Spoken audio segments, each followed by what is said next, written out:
എല്ലാ വർഷവും ദുൽഹജ്ജ് 9-നാണ് അറഫ സംഗമം നടക്കാറുള്ളത്. അതിന് മുമ്പേ 8-ന് തന്നെ ഹാജിമാർ മിനായിലേക്ക് പുറപ്പെട്ടു തുടങ്ങും.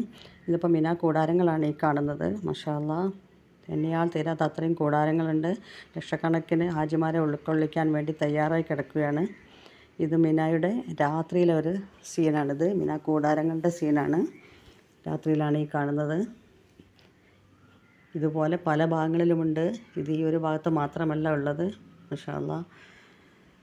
ഇനി നമ്മൾ കാണാൻ പോകുന്നത് ടെൻറ്റിലേക്കുള്ള വഴിയാണ്. ഇത് ടെൻറ്റിനകത്തേക്ക് കയറി കഴിഞ്ഞാൽ കാണുന്ന സീനാണിത്. ഗേറ്റാണിത് കാണുന്നത്.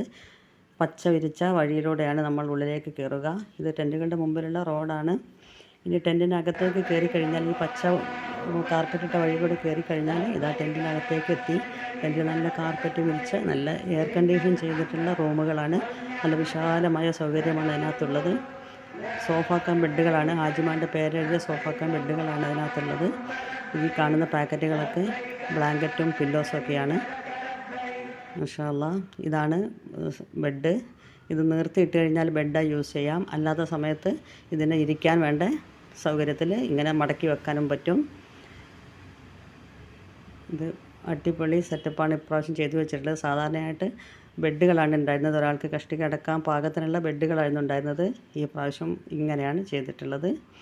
ഇത് ടോയ്ലറ്റ് ഫെസിലിറ്റീസും ഒന്നും എടുക്കാനുള്ള സൗകര്യങ്ങളുമാണ്. നല്ല ഹൈടെക് ടോയ്ലറ്റുകളാണുള്ളത്. ഒരു കുറവും സൗദി ഗവൺമെൻറ് വരുത്തിയിട്ടില്ല. ഇപ്പോൾ മിനായിലേക്ക് ആളുകൾ വാഹനങ്ങളിലും നടന്നുമൊക്കെ എത്തിത്തുടങ്ങുന്ന രംഗമാണിത്. നടന്നു പോയിക്കൊണ്ടിരിക്കുന്നതാണ്. നല്ല ചൂടായതുകൊണ്ട് തന്നെ വഴിയിലുടനീളം വെള്ളം സ്പ്രേ ചെയ്ത് കൊടുക്കുന്നുണ്ട്. നന്നായി തണുപ്പിച്ച് കൊടുക്കുന്നുണ്ട്. വേണ്ടവർക്കൊക്കെ നിന്ന് കൊടുത്താൽ മതി. മാഷാ അല്ലാഹ്, അൽഹംദുലില്ലാഹ്. ഇന്ന് രാത്രി മിനായിൽ താമസിച്ചതിന് ശേഷം നാളെ സുബഹിയോടുകൂടി അറഫയിലേക്ക് നീങ്ങും. മാഷാ അല്ലാഹ്, നമുക്കെല്ലാവർക്കും ഇതുപോലെ ഒരിക്കലെങ്കിലും ഇവിടെ ഒത്തുകൂടാനുള്ള ഭാഗ്യം അല്ലാഹു നൽകട്ടെ. അസ്സലാമു അലൈക്കും.